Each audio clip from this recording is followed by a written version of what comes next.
It's time for episode 64 of the Press Box Podcast, and today I'm going to talk about NFL Week 15, which concluded last night with the upset win of the Bengals over the Steelers. And then we're going to talk some college football playoff, which is has finally been established now. No more guessing about who's in and who's out. We'll talk about that. We'll talk specifically about Notre Dame and that whole debate as we look forward to the bowl season coming up. Before we get started, though, as we always do, I want to mention our Twitter account again, @PressBoxPod, like we do every week. Follow us there on Twitter. We've done some live tweeting of NFL games, poll questions, things like that. We always love to hear back from you guys about what we've talked about. So get involved there as well. And without further ado, it's time for the Press Box Podcast.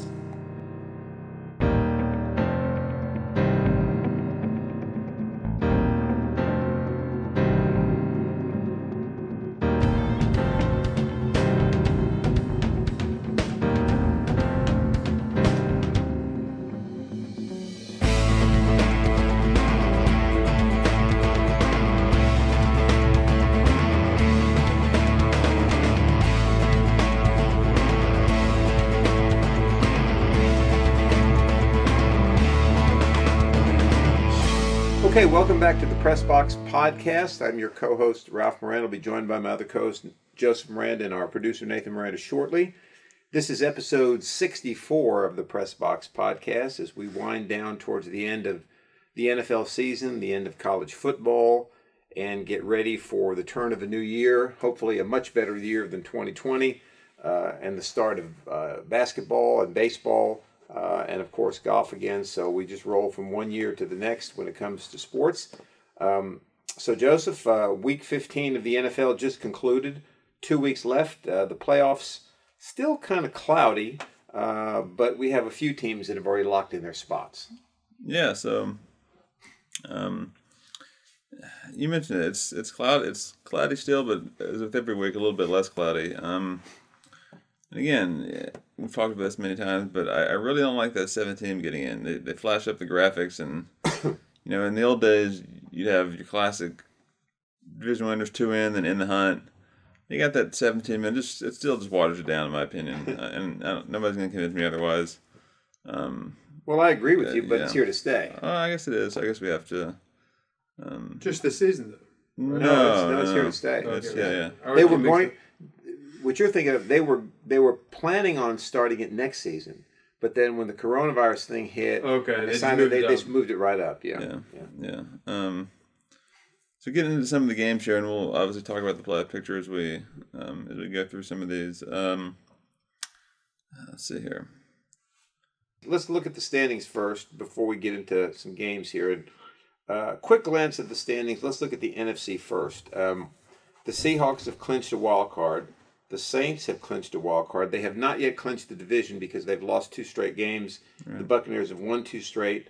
So it's very unlikely but possible that the Buccaneers could sneak into that division. But they would have to have the Saints lose both of their last games, and they would have to win both of their last games.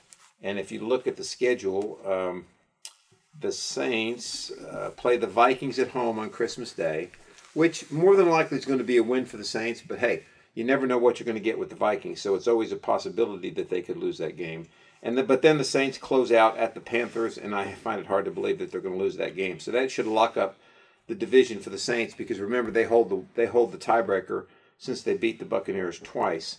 The Buccaneers play the Lions this week at the Lions on Saturday, which should be a win for them, and then they close out the season against the Falcons again. Yeah. Right. So we saw what happened in that game. Yeah. So more than likely, I'm guessing the Saints will lock up the South.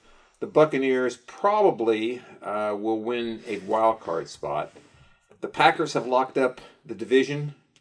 More than likely, let's look at the Packers games real quick that they have left here. Packers play the Titans. Very good game. So that's a possible loss for the Packers.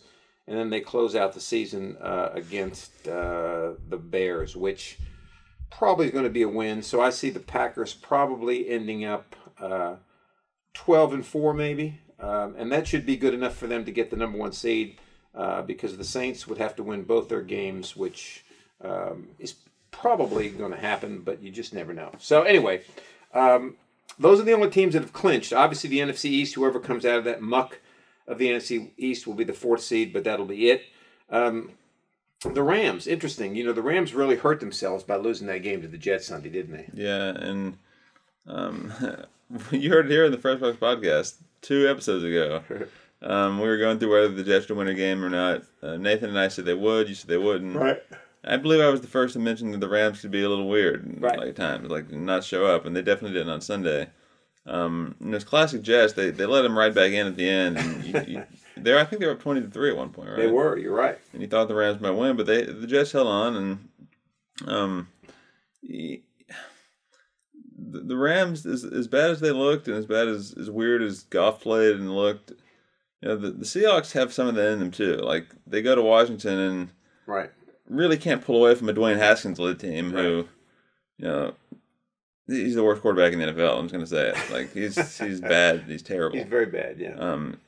They couldn't have made that line high enough. I mean, you'd put the Seahawks -20, I might have picked them going into that game. But, you know the Seahawks did win, you know, but they blew out the Jets the week before. But I wanted to see a little more out of them in that game for a team that, you know, is a contender in the NFC. Yeah, that's why I don't trust the Rams in the playoffs, because they could always show up like that, right? So you're gonna see that. You're less likely to see that out of the Packers or the Saints or you know, somebody like that. Even the Buccaneers aren't going to just lay an egg like that, really. I mean, they're going to be a little bit competitive, I think. Well, let's a couple things I want to mention. You mentioned Dwayne Haskins. I agree with you on the Dwayne Haskins. And here's the thing that bothers me about Dwayne Haskins. You know, you mentioned Sunday that the Giants general manager should get at least a 1-year reprieve for not drafting Dwayne Haskins, and I think that was an awesome statement. And Boomer Esiason, you know, I used to watch their show in the morning show with Boomer and Gio. Yeah, Boomer and Gio. Thank you. And you know, back when the 2 years ago, the Giants need to draft Dwayne Haskins. Giants need to draft. Well, obviously they didn't, and that was a smart move. But aside from his play, here's how this guy is not yet mature enough to be an NFL quarterback. He's basically the only quarterback they have right now, right? Alex Smith is hurt. The guy that was backing up before broke his ankle or leg or something. Then you get a report out today that he was found maskless at a nightclub or at some get-together. Well, you're basically breaking the NFL protocol. You could argue all day long whether you should wear a mask. That's immaterial. The fact of the matter is, if somebody at that gathering gets coronavirus, he's going to be in protocol, which means that Redskins have no quarterback. Right, it'll be like the Broncos. Yeah, I mean, so my point is, why do you do things like that? Like going to the sidelines and cheering when you have to go back on the field to take a knee or whatever. That was last year. Yeah, I know it was last year, but my point is, the guy, not only is he not ready quarterback-wise, he's not ready mentally to play quarterback. So that would be the thing. Second thing, you mentioned the Rams. I'm an old school guy, okay? To me, when it gets late in the season, you have to be able to run the football. The Rams, you know, they've got 3rd and 3. They run that little bootleg, fake run, throw the pass. I mean, yeah, you should be able to complete that, but anything can happen, right? Defensive lineman doesn't take the fake. Now he's on your quarterback. You got to throw it. To me, you know, the teams that are able to run the football are the ones that are going to be successful late in the season and in the playoffs. And that's what I don't see. If you look at the NFC, you know, the Packers, they can't either, but they have a pretty good running attack, okay? But who can run the football in the NFC? Who's the team that's going to be able to run the football? I don't see one. Do you? I mean, I get Saints, maybe? You could argue Kamara can get going, and Vikings. I mean, but they're not really. But they're not really in the hunt right now. I mean, they're 6 and 8. I mean, they're hanging on by a thread. The Vikings. Well, the Buccaneers have 2 good running backs, but they might not have been. They do committing to the run as much. They do. They do. They might be able to do it. McCoy still has a little bit of. He does. Well, Fournette had a pretty good game this weekend. Well, what I like about the Buccaneers is they don't run that little RPO rollout crap. I mean, Brady drops back and throws it, and they can run the football. So they may be the team. But anyway, I mean, let's look at some of the games here that we've got left here. The Rams. The Rams are at the Seahawks this week. That's obviously going to determine the division. If the Rams win that game, they obviously should win the division. If the Seahawks win it, they'll wrap it up. And then in Week 17, the Seahawks are at the 49ers, which probably is going to be a win given the 49ers state. And the Rams host the Cardinals, which will be interesting. So, and the Cardinals are still in it at 8-6. So the West will be determined here in the next couple of weeks, as well as some of those teams probably being eliminated. I think the Buccaneers are in as one of the wild cards. I think the Rams probably will get in. The Cardinals might.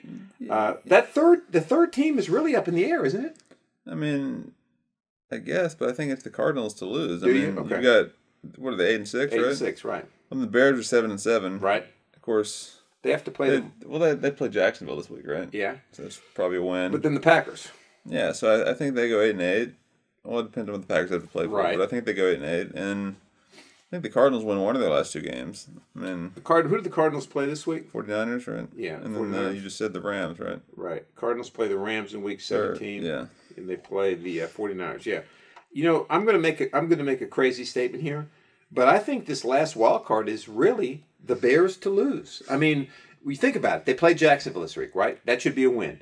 If they can find a way to muster up the energy and the ability to beat the Packers, I think sitting at 9-7, that'll get them in. I don't see the Cardinals winning both their last games. Do you know who would have a tiebreaker there? That's a good question. I don't know I'm not really who would sure. have They the didn't tiebreaker. play each other, did they? I don't think so. All right, yeah, so, I don't think so. You'd probably get a conference record, which... Let me see. I think I can find. I think I can find the tiebreaker here real quick. Let me see. But go ahead and you can talk about some other things while I check on that. Yeah, we'll come back to that. Okay.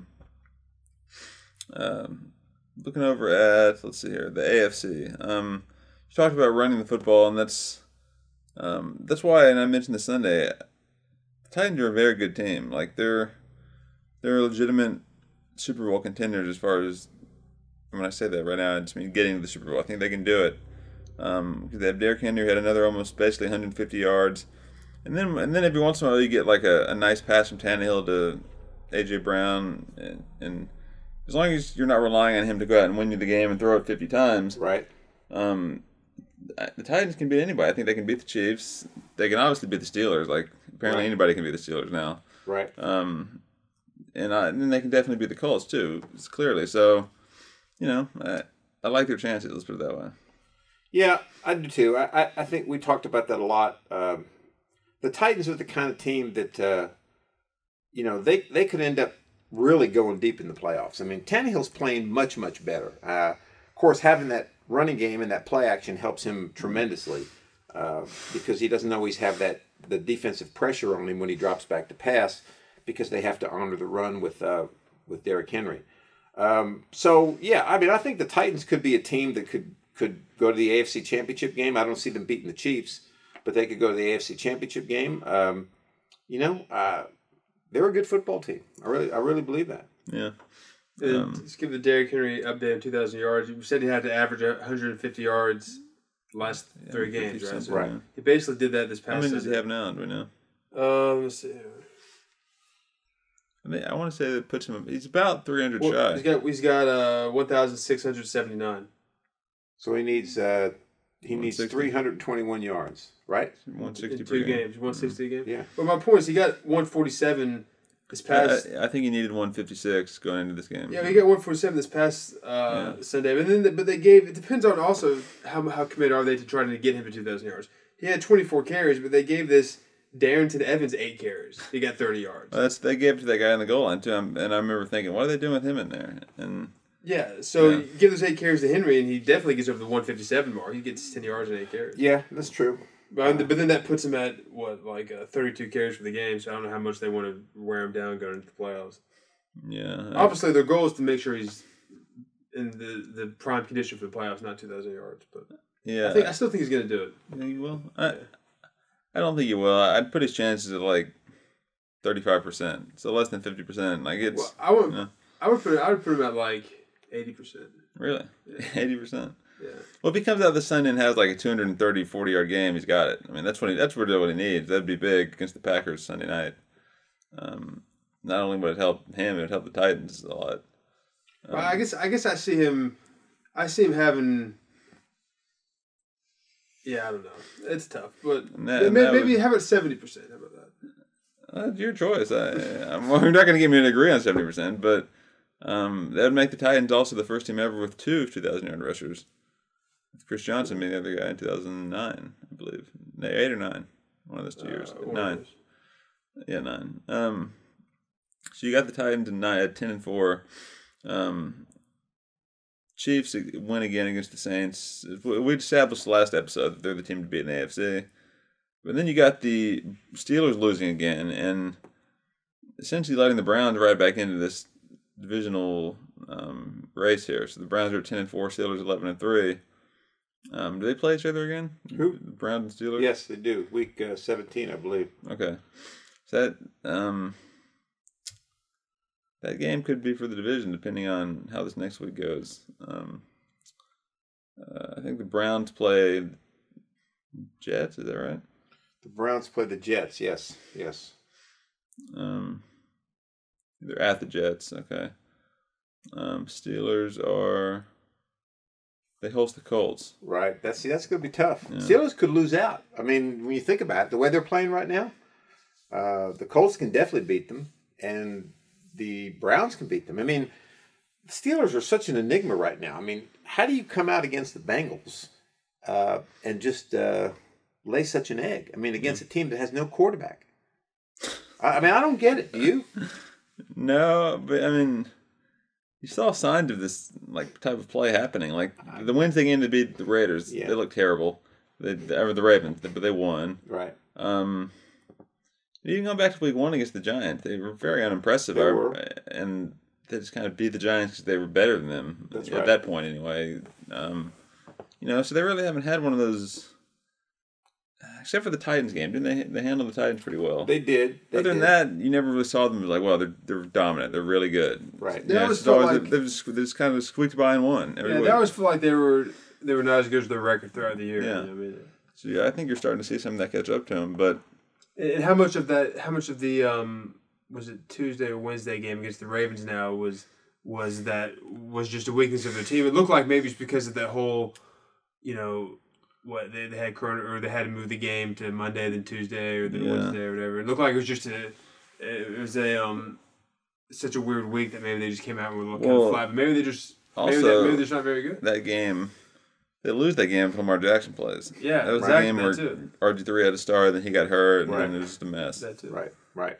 Well, I'll tell you another thing. I think you guys may not agree with this, but remember we talked about when the Steelers beat the Ravens on that Wednesday night. And then Roethlisberger was being interviewed. He goes, well, I guess we'll take a little rest and play our second game of our doubleheader.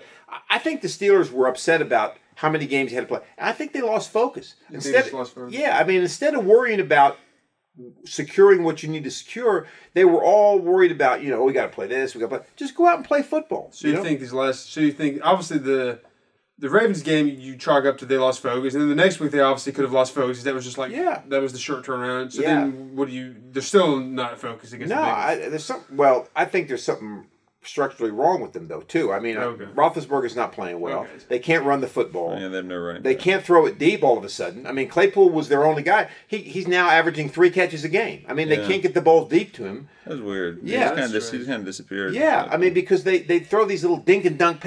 They have 457 receivers, but none of them can catch the ball consistently, and none of them can go deep. I don't understand that. Yeah, and I said this last week. Smith-Schuster. Guy's a total clown.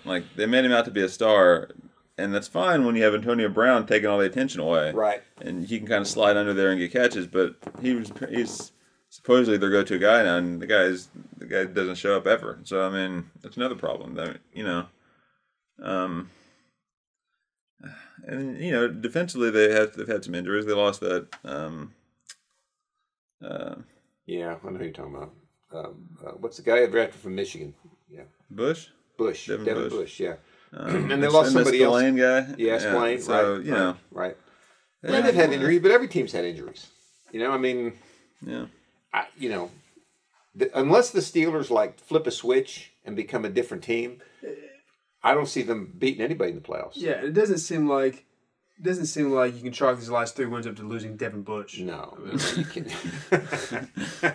That's a good point, Nathan. So when you add that into the whole picture, it makes things worse for them. It makes it worse, maybe. And they need to call James Harrison. I think he's available. Yeah. He can come back for 2 weeks. He could turn it around. Yeah. But anyway, that's so let's recap this by talking about who do we see getting in now. I mean, the Bills are in, the Chiefs are in, the Steelers are actually in. They're in. In some capacity. The Titans and Colts, I think, are both in some capacity. So that's 2, 3, 4. So they haven't clinched it, but you think they are. Steelers have clinched. I think they will. Well, here's the interesting thing about the Titans and the Colts. Believe it or not, one of those teams could miss the playoffs. Yeah. Because they're both 10-4, right? Yeah. One of them's going to win the division. Right now, it looks like the Titans. Okay, and if we look at the games that they've got left, the Titans this week play the Packers, and then the Titans end up against the Texans. Okay, the Colts play the Steelers this week, and then the Colts end up against the Jaguars. So the Colts more than likely are not going to do any worse than 1-1, and the Titans probably the same thing. So let's say they both end up 11-5. The Titans are going to win the division because of the tiebreaker. Okay, but then if you look at the standings, the Browns could easily finish 12-4. Okay, the Ravens could easily finish 11-5. So one of those teams could possibly lose. Dolphins. The Dolphins, right? So one of those teams could be 11-5 and end up losing a tiebreaker for that 7th spot in the playoffs. So it's really a dangerous situation for both of them, you know. Yeah. Could they both? They don't play each other the next 2 weeks. Not anymore, Could they both miss it? What if they both go 0-2 the next 2 weeks? Well, no, one of them's going to win the division. Oh, that's right. Yeah, that's right. yeah. So if they both go 0-2, the Titans would win the division, and the Colts would probably be out. Yeah, yeah. Yeah, that points to the strength of the AFC too. I mean, yes, it does. You have an 11-5 team miss. Right. That happened to the Patriots in 08, actually. They won 11-5 and missed. Yeah, yeah. And where on the other hand, you could have in the NFC, you have a 12-4 team get the number 1 seed. Right. So, you know, that's. I mean, theoretically, you could have a Dolphins team at 11-5. You could have the Browns at 12-4. You could have the Ravens at 11-5. You could have the Titans at the Colts at both 12-4. I mean, you know, you could have some really, really good teams, and one of them's going to get left out. So yeah, even with the 7 teams. Right. So it's a very, very strong AFC right now. I'm going to go ahead and say that I think, I'm going to make a really bold prediction here. I think the Steelers are going to lose to the Colts this week, and I think they're going to lose to the Browns. And I think the Steelers are going to be a wild card at 11-5. I think the Browns are going to win the division at 12-4. So the Steelers are already in. I think the Titans and Colts will both make it. I don't think the Dolphins have enough gas on offense to make it. So I think they're going to be the odd team out. Yeah, I was just going to say, the team that's out for me is the Dolphins. I don't necessarily agree with that Steelers prediction. Yeah, I said it was very bold. You said it was bold, right? But I think the Dolphins are out. I don't think it's that bold, is it? I think they could, yeah, but it's. I think the Browns get the 5th or 6th, depending on what happens with the Colts, Titans, and then the Ravens get the 7th. Well, I'll say this though: if you're a Browns fan out there, I think we're going to find out a lot about the Browns against the Steelers in Week 17. And the reason I say that is, whether the Steelers win against the Colts or not, they're going to be playing for something in Week 17. And the Browns could be too, because technically the Browns haven't clinched anything yet, and technically they may not have anything clinched by Week 17. So that game will tell us who the Browns really are. Okay, if they come out and win that football game, I think you're going to say, hey, this Browns team can really do some damage. If they come out and lose by a couple touchdowns, it's same old Browns. I mean, it's. I think that could be a candidate for the Sunday night game. It could be. It probably will be. Yeah, depending. All it depends, but yeah. I always like to see, because they don't pick one until after Week 16, but right. I always like to see a win, get in, lose, go home scenario to the game, instead of just two teams that are in, but for the division, which that happens a lot of times too. We'll see.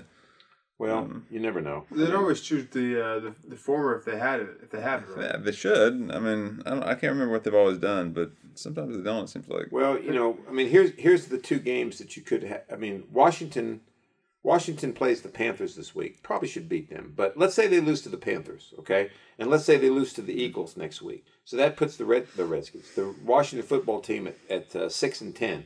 Let's say the Giants upset the Ravens and the Cowboys win. Cowboys-Giants game technically would be for the division. Yeah. Even though they're both pretty poor teams. So that could be. I don't think they're going to move that game because I think they learned their lesson by putting the Giants on Sunday night last week. But I think it's going to be the Browns Steelers. I think that would be the classic game to go on Sunday night. I really do. Last time the Giants were at the Ravens, Nathan and I were there. That's right, 8 years ago. And I was there too, believe it or not. That's right, Nathan. That's right. we forget about that because poor Joseph had to sit by himself at 4 or 5 sections over, right? We had 2 seats together, and the third one was somewhere else. Right, So that's it. Yeah. You and I sat next to each other for some reason, maybe because that's where our tickets actually stayed. It was. And then for whatever reason, we had a seat next to us open. Right. And then we kind of acknowledged it, but then this was way before the game started, so we figured somebody's going to come sit there. Right. And then by the time the game started, we forgot about it. And the whole game was open, so Joseph could have come and sat with us. And then late in the game, I came over, as it was winding down, and I was like, "Is this seat been empty the whole time?" He goes like, "Yeah." We just forgot about it. I don't know. That was a fun trip. I mean, you had a pretty good seat. Yeah. I mean, you weren't. We were like equal level with you, just over some. Yeah, you just over a little bit, right? Yeah. Oh boy, that was funny. A little inside story from the behind the scenes Press Box podcast. Yes, it is. Yeah. I think it was like close to this weekend too, wasn't it? It was December. Well, it was because I remember distinctly. It was they played the game on Sunday, December 23rd, and the next day was Christmas Eve, and that's when we came home. Right. And I was all worried about the fact that I hope we didn't have any delays because we had to take the train back to D.C. And then the metro to the airport, and then the flight home. So luckily everything went all right, and we got back here about 3:30 on Christmas Eve, and there were no problems. But it was an interesting trip, nonetheless. But yeah, that's the last time the Giants went at the Ravens. Yeah. So I think the Ravens won that game. They did, yeah. Giants were the defending Super Bowl champs that year, but obviously didn't have a very good year. And the Ravens won the Super Bowl that year. Ravens won the Super Bowl that year. That's right. Yeah, that's right. So we've pretty much decided what we want or what we think is going to happen. But what else? Anything else stand out for you Week 15 except the Rams getting upset by the Jets and the Steelers getting upset by the Bengals? Let's see here. Not really, huh? No. You don't have to force it. Nothing to sit down. Nothing to do. Well, let me ask both of you this question. I mean, do you think that the fact that there's been no fans in the stadium has had any impact on these games at all? No, for the most part, no. We've mentioned the teams like the Steelers and the Seahawks and the Chiefs. Specifically the Seahawks, because they have nobody there. Right. Chiefs have some capacity. I think it hurts the Seahawks a little bit at home. Like, I think it'd be, I don't know percent wise, but it would be harder for a Colt McCoy Giants team to go in there and win in a packed house than with nobody there. Just in my opinion. I think it's had some effect, but not an effect to the point that it's going to change the outcome of games. Does that make sense? Yes. It could maybe change a drive here and there, maybe. Well, that can affect the game. What? A drive here and there can affect the game. I guess, but I don't think it would be enough to affect the game. Well, to change the outcome of the game. Let me pose it this way, and I think it seems like we talked about this a while back, but Nathan, I don't remember because it's been so long, but you're the one who's played football the most recently. So, and you know as well as I do, you may have been the kind of guy that derived his energy from within himself, but you know as well as I do that you've had teammates that got all excited about, what the energy type thing got. All right. So my point being, when you played, when you went out on the field, and remember when you all used to walk through, I'm talking about high school now, walk through the stands and all. Do you think that helps a team at all with energy and when a visiting team comes in and they see, or is it just one of those things that once the game starts, none of that really matters? I think that's a bigger impact in definitely high school and college than it would in the NFL. I've never played in the NFL, but I would imagine. Okay. Just like we talked about it on this past Saturday, I think just like momentum shifts in a game, I think have a bigger impact in college and in high school than the NFL. Right. So I think it does, but again, what you just explained, I don't think has that big of an effect in an NFL game. You know what I mean? Like, but I don't know. I've never played in the NFL. I would just assume. Now, in high school, I think it probably does. The visiting team sees the packed house of the team that they're playing. They see they see them run out, and they start to feel like it's a good team. Maybe we can. And then same for the home team. There's always going to be some guys who get their initial energy for kickoff from that type of thing. Right. And then in big, it's going to wear down obviously as the game gets started. But then in big moments like on a third down or a fourth down, and the crowd gets going again, I think there's some guys that obviously maybe play with a little more edge than they would if it were silent. You know what I mean? I agree with that. I agree with that. But again, I just think that it has a stronger effect in lower levels. I think. You know what I mean? I think so. For professionals, I don't know if. Yeah. The only thing I would say professional wise is that if you get late in the game and it's close and a team has a 3rd and 1 or 2, the visiting team, if the crowd noise is high enough, it may be hard to get their signals out. And that could lead to a illegal procedure penalty or something. Which could change the outcome of the game, I guess. That's the only thing that might... I go back to the Giants and Seahawks example. What was the final score of that game, roughly? 17-12 or something like that. Yeah, I mean, I know there's not a lot of room there point-wise to change it, but I feel like the Giants... I don't feel like you can chalk the Giants' win up to the fact that it was quiet in the stadium. Yeah, I agree. I feel like they still win if it was loud. Yeah, you know what I'm saying? I agree. Like... I don't know. I don't know if you can just be like, well, if it was loud, the Giants lose. Like, well, they outplayed the Seahawks. I mean, I don't think they outplayed them because it was silent. They could, again, they might have trouble. They might have trouble, communicating on the field. But I don't think that would be. I don't think if they're playing better, I think they're still going to win. Yeah, I don't know. Yeah. That's fair enough. Yeah. Yeah. Okay. All right. Well, we definitely want to talk about the college football playoff here. Okay. Which has now been decided. Yes, it has. Alabama, Clemson, Ohio State, Notre Dame. Right. And yeah, I'll let you start. We talked about, I guess, the committee's reasoning for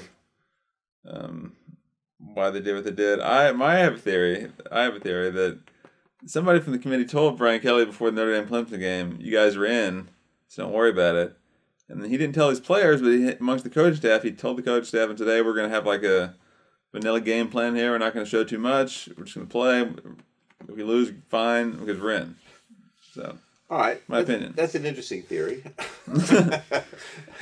Again, you're not saying they were trying to lose or anything. Right. He was just saying we're not going to show our cards. We're just going to have a straightforward game plan. Maybe we do the exact same thing we did last time we played Clemson. That way, we don't show them anything new. I think there's a case to be made that even if somebody didn't tip him off, okay, he looked at the landscape and said, Alabama is most likely going to beat Florida. Very, very likely, which they did. And no matter what Texas A&M does, they're not going to put Texas A&M in over us as Notre Dame to play Alabama, who they're in the SEC West with. They got beat by this season, and they get beat by every single season. People see that matchup constantly. They always get beat. So why would they put them in a playoff primetime game when you know they'd rather have Notre Dame play Alabama? I think all those things. So then they came to the same result that he said. Well, we're gonna. And then he said. Then he probably thought, hey, it's not like he was purposely losing the game. He probably thought we can still win the game. We beat him during the season. But why throw the kitchen sink out there just to beat Clemson again when I think we're going to be in anyway, or I've been told. And then regardless of what he went into the game with in his mind, once you started to see how the game was going to go toward Clemson, I think he cut it off there and said, listen, we're not going to. We'll play like we've been playing, but we're not going to do anything to try to. We're not going to make it big adjustments that are going to show Clemson how we can adjust to their game plan. Or show Alabama, Or show Alabama in case we have to play one of these days. Well, that's a good point. Maybe I'm not. Yeah, my only concern with that is that if you beat Clemson last Saturday, you're the number 2 seed, which means you're probably going to play Ohio State. Okay. Well, I think you have a better chance of beating Ohio State than you do Alabama. That's true. Okay, yeah, so now you end up in the national championship game against Alabama, probably, which I don't know if it's worse to lose to them in the semifinals or the championship game, but regardless, you're going to have to play Alabama sometime if you want to win the championship. My point is, might as well get it over with. You might as well get it over with, right? My point is, let's go back to why Notre Dame's in. Everybody now, what bothers me about Notre Dame losing the way they lost, it's not the loss. It's the fact that they lost the way they did. Because now everybody, Notre Dame, same old Notre Dame. Now they shouldn't be in. They don't deserve to be in. Blah, blah, blah, blah, blah. I mean, Mark Sanchez, who's an analyst for, was he Fox or somebody? I think he's Fox. Is he college football analyst? Yeah. Well, I don't know if he's a college football analyst. I think he is. Yeah. All right. Well, first of all, let me say it. Mark Sanchez is a moron, okay? First of all, the guy is going to be forever noted for the butt fumble, okay? Sure. Which was a horrendous play. He's not a good quarterback, and he's a moron, okay? He's not. Period. All right? I hope he's listening now, which he's probably not. I have some comments on that, but continue. What about what? No, you're good. Okay. He came out and with the same old, I think Texas A&M should have been it. Well, first of all, let's analyze that. If you really believe that, Mark, that's fine. That's your opinion, okay? But let's analyze it. What Joseph said. more than likely Notre Dame is going to get beat by Alabama. I'm going to admit that, okay? But do you really want to put a Texas A&M team, like Joseph said, in the playoff, who got their shorts kicked by Alabama by 35 points? They get beat by Alabama every year by 30 points. And your TV ratings, if you're sitting there, if you're not even a fan of any of those teams and you're sitting there, do I really want to watch Alabama and Texas A&M? Nah, I don't think so. But Notre Dame and Alabama, you're going to watch. I mean, they hooked up in the Sugar Bowl in 73, classic games, 74 Orange Bowl, 2 or 3 other games they played against each other.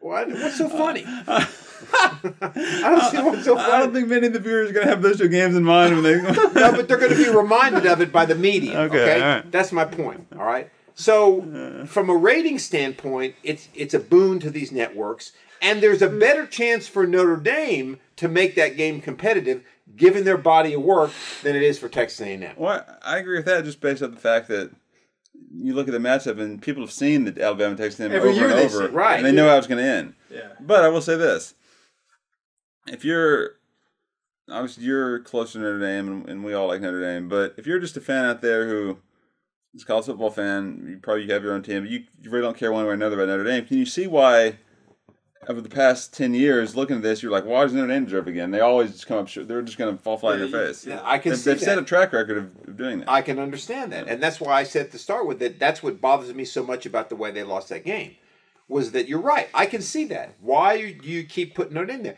But then again, let's take the emotion out of it and say, I guess what I'm saying is, if Notre Dame earns their way in, and what I mean by that is there's nobody else better than them right now, their record, that shouldn't matter. Yeah. Right? I agree with you. Okay. But yeah, you're right.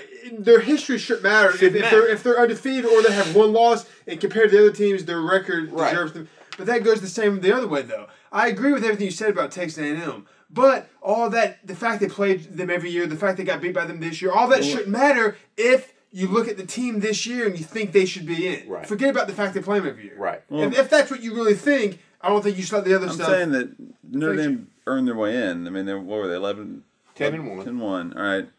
Texas A&M was 7-1, 8-1. 7-8-1, I think. They earned their way in. I'm just saying. I agree with that. I'm saying you see how people can be upset about it. I do see that. Right. Yeah. I'm not saying they shouldn't be in. If you just look at it plainly for this season, Notre Dame should be in over Texas A&M. They have more wins. Yeah. Texas A&M already lost, Notre Dame beat the number 2 team. They were number 1 when they beat all right, them. Texas A&M hasn't beaten anybody in the top 3, I don't think. Right. So then they should be in. Right. I'm just saying that No, I agree. Yeah. And they also beat North Carolina, who's in the top 15. I guess I'm just saying, if we're going to make the case for why Texas A&M shouldn't be in, it probably shouldn't be the fact that they play Alabama. It should be the fact that we just laid out. They have 7 wins. They haven't beat a top-ranked team. Right. That should be the case. I case. think when it comes down to it, if all things being equal, they're going to go with the better TV match. Yeah. That might have been in their minds. I don't know if it should be. It shouldn't be. No, I agree with that. But it's nonetheless, it's there. Right. You know what I mean? But either way, I think we just established that Notre Dame should have been in over Texas. Yeah, I think so. I mean, I agree with you. Yeah. I mean, Ohio. How about I would look at though. I think you'd have to look at Ohio State versus Texas A&M. Yeah, I agree. I think that's the better. I agree with that. Ohio State's the team that shouldn't be in, but nobody's talking about that. They've played 6 games. Yeah. I mean, how do you put a team in? They played 6 games. They haven't. They played a weak schedule basically. A watered down Big Ten championship because the whole conference played 6 games. Exactly. Some of them played less than that. Yeah, I saw. They didn't play Michigan. They didn't play Michigan. Right. I know Michigan blows, but that's a big game. That's right. Every year. One thing online, it said how about the Big Ten's timeline is September 1st, too dangerous to play college football. October 15th, well, we want to play college football. And then it was, you have to play 8 games to be in your conference championship. Well, no, actually you have to play 6. And then they changed something recently, something about if you had coronavirus or contact, you had to be out 21 days or something. Yeah. They changed it to 17 now because some Ohio State people had it before the Northwestern game. So by changing it to 17, now they're eligible for all these playoff games or something. Right. I don't know. It's just after the Northwestern game? Oh, that's ridiculous. Listen, that's why going forward, I've never been a big fan of the Big Ten, to be honest with you, or the Pac-12. I think the Pac-12 is a ridiculous conference. I think the Big 12 is better, but still, from ongoing, I will fight tooth and nail to defend the SEC and the ACC. And it has nothing to do with Notre Dame being in there this year. Those 2 teams from the very start said, we are playing college football. We are going to play a full schedule. We have a protocol in place to handle situations if they come up, but we're going forward. And they did, and they got it done. They played a full schedule.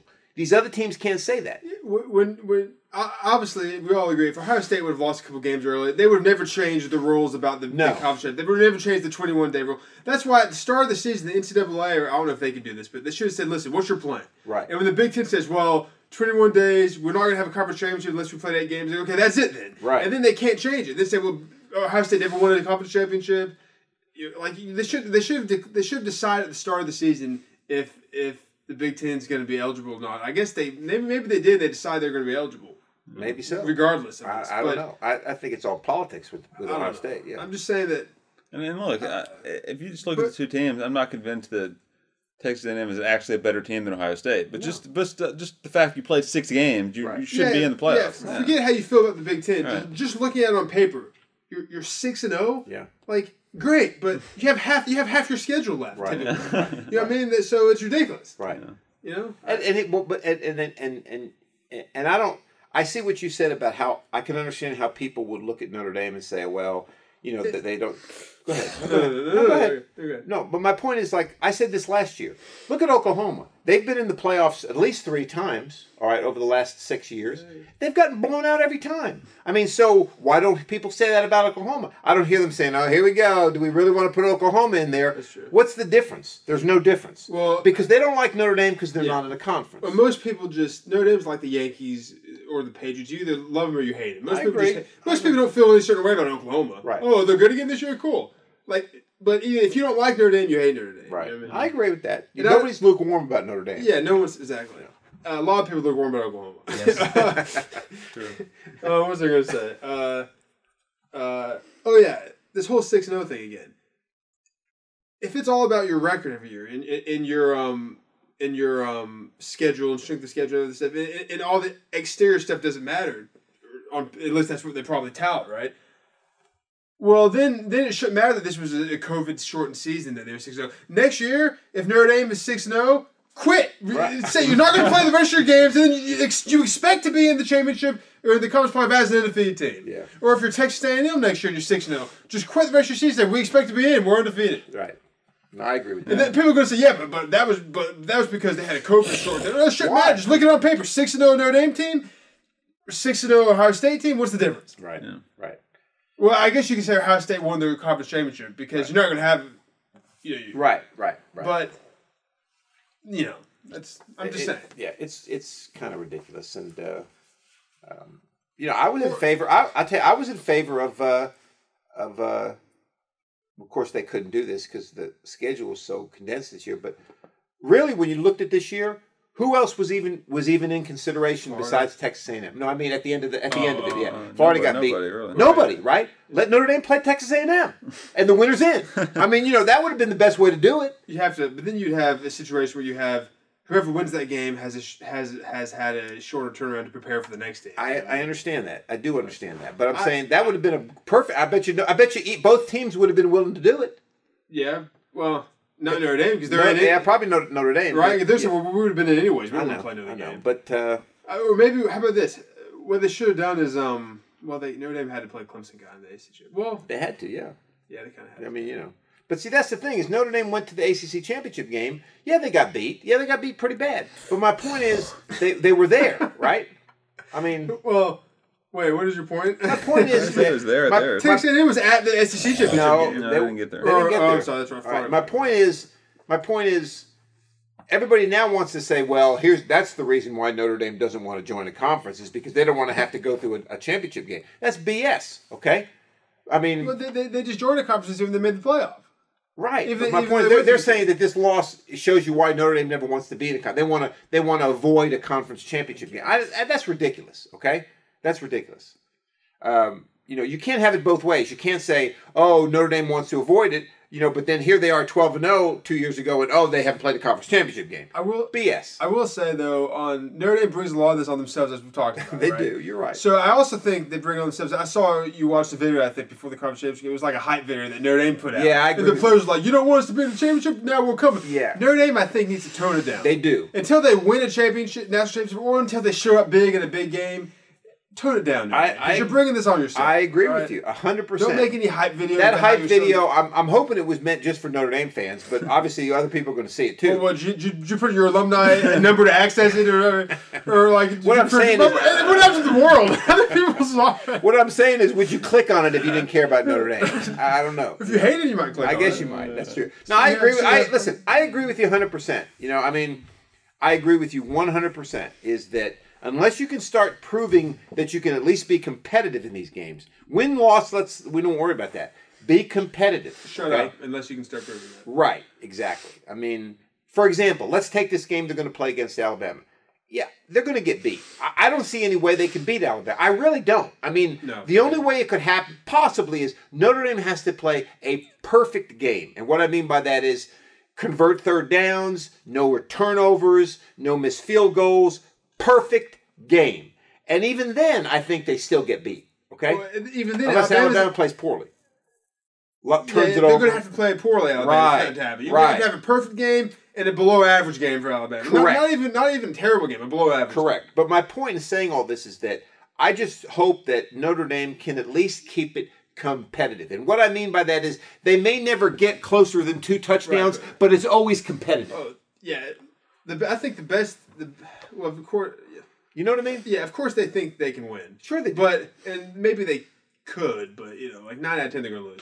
Notre Dame better just keep, like you said, they better just... The coaches, when they're privately, they better just tell each other, we better hope we just lose by a couple scores. Right. Or 1 score or 2 scores. Because I'm going to tell you, if they get blown out, you better put your phone in a safe and not look at it for the next 2 until the spring. Probably. Well, but actually, when you're right. You're exactly right about that. But everybody expects Alabama to kill them. Yeah. So it's not quite as bad. Not quite as bad. But people are still going to point to this and go, look, we told you they shouldn't have been in. They got killed. Here's what Notre Dame needs. They need Tony D'Amato to come to their locker room and deliver the speech he delivered to the Miami Sharks. The Miami Sharks before their game with Dallas. That is the speech they need. Gentlemen, we're in hell right now. That's basically the speech they need. It does also help that the team that people think should have got it over them got killed by Alabama this season. If Texas A&M would have lost by Alabama by 1 score this season, the Notre Dame gets blown out. Texas A&M would have played them a lot more competitively. Right. I do think people are going to say if Notre Dame gets blown out, they'll say, well, look,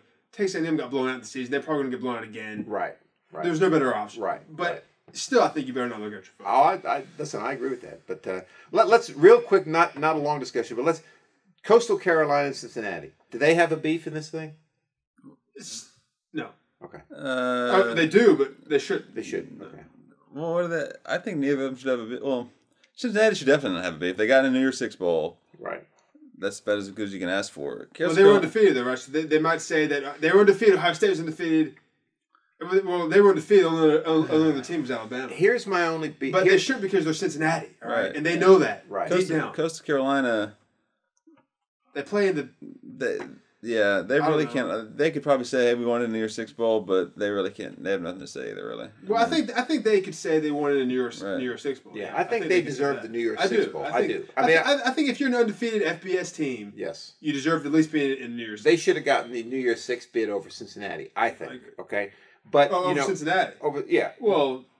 Why? I don't know. Yeah. Why that? I think they both should have got bids. Yeah, I think they both should have, but I think they only give it to one. I think. One non-Power 5 conference team gets a New Year's Six bid. Oh, okay. Well, I would say kick out one of those Power 5 teams that has 1 or 2 losses. Well, yeah, I think so. But I think here's a couple points I want to make. One, first of all, I think that why do you keep ranking these teams every week in the playoff ranking? Why don't you just come out and say, look, you guys aren't going to get in the playoff, okay? Don't you think it's kind of like teasing somebody? Yeah, it is. It's teasing. You move them up, you move them up, you move them up. Yeah. They're not going to get in. I like that idea. I think you should say we're only ranking Power 5 teams from now on. Exactly. That way, these teams don't get a false sense of hope when they see themselves ranked number 9. Yeah, they got to feel like they're not going to get in. Yeah. Okay, didn't Coastal Carolina get as high as like 8 or 9? Well, not in the playoff poll. They got as high as 11. Cincinnati got higher. But then again, though, even though they rank them Cincinnati did, yeah. Even though they rank them there, these teams know they're not going to jump from 8 or 9 to 10 to the top 4. Yeah, but it gives them fodder to say, hey, I don't know, maybe not, maybe not. No, I know, but then again, my other point was in this particular year, they both played. Coastal Carolina played 11 games. Cincinnati played what, 10? Yeah. All right. My point is, they play. It's like the Clemson coach said about Notre Dame, and Notre Dame said, "Hey, we went to the mat 11 times this year. Some of these other teams didn't do that. Okay, now you can argue that they didn't do it because they coronavirus or whatever, but they didn't do it. Okay." And that's a point for that's an example of why you kick out one of these other Power 5 teams, have a New Year's Six bowl, and put Coastal Carolina in there. Right. It's not a point. That's not a point why you. That's not a reason to put them in the playoff. Right. I mean, I don't know. Iowa State, Memphis could go to the mat 11 times and win, but I mean, my point is, just because you play, you can go to the mat 11 times, but if you're playing Division II teams all 11 times, why does it matter? Well, and see, that proves what I said before. When you go back to the Notre Dame Alabama thing, it really what it comes down to is follow the money. It's all about money. Florida and Iowa State both made New Year's Six bowls. They both have 3 losses, okay? But the reason they put them in there is, especially Florida, is money and ratings. Coastal Carolina should have been in there. But they're thinking, who's going to watch Coastal Carolina and Georgia? Do they have an actual rule or standard, though, that says that only one non-Power 5 gets in the conference and it gets in New Year's Six Bowl? Is that an actual established rule? I think it is. Okay. I think one of them is guaranteed. No, I think one is guaranteed one. Oh, okay. But that doesn't mean they can't put another one. Then it's obviously the money thing. Right. Obviously. It's got to be. I mean, because no offense to our friend Josh Caraway, but are you really going to watch Coastal Carolina and Georgia, or are you going to watch Florida and somebody? You see what I mean? Well, I agree with you, but then whoever sets this, who are we talking about? Who makes all these? The committee's the one who does all the Then they need to come out and tell everybody, hey guys, this is our stand moving forward. We like games that are going to give us a lot of money. Just tell us that. They're not going to say that though. Yeah. Everybody knows that, but it's all a joke. Yeah, I know. And if I was Coastal Carolina, I would have turned down their bowl. Yeah, I would have too. I mean, they're going. What did we say they're going to? The Tampa to play the. Playing Orlando. I forget the name now. Turn it down. Yeah, I think it's the buy 2 packs of crackers, get 1 free bowl. Oh, better yet. Well, see, Cincinnati is not that upset because they're playing a New Year's Six bowl. Right. But maybe what they could do, well, no one's going to watch that. I was going to say, they should get together Cincinnati and both turn down their balls and say, we're going to play each other. We're going to set up ourselves. We're going to keep all of the money from it. Yeah, no. Coastal Carolina didn't even win their conference championship. They shared it with Louisiana, a team they beat during the regular season because the game got canceled. That's ridiculous. See, that their conference should be ashamed of themselves because they actually hurt their team. Yeah. I mean, I could see if they'd both been undefeated and they couldn't play their regular season game, but Louisiana had a loss, and it was to Coastal Carolina. How could you be co-champions? That's obviously something in the rule book established years ago probably says that if you have a game they can't play a game, they're co-champions. That's still ridiculous. But you got to change it this year. You got to change it. Yeah, that's pretty funny though. Yeah. Well, we got a lot to talk about coming up too in the next few weeks with playoffs and tonight. The NBA tips off tonight. Oh, yeah, it's exciting. The NBA tips off tonight. I can't wait for that. Yeah. So didn't they just finish like a couple Tuesdays ago? Yeah. If you would have told me that, I would have no idea they tipped off tonight. Okay. Well. Yeah, me neither, really, but I'm glad you knew that. Yeah. All right. So I could name probably 10 things right now that are on TV that I'd rather watch. You don't have to do that, but please no. Again, we are. Thank you for listening to this episode of the Press Box Podcast. We'll be back with more episodes very soon. We've got NFL playoffs coming around the corner, and whatever else the new year of 2021 brings to us. Yes. See you then. See you then.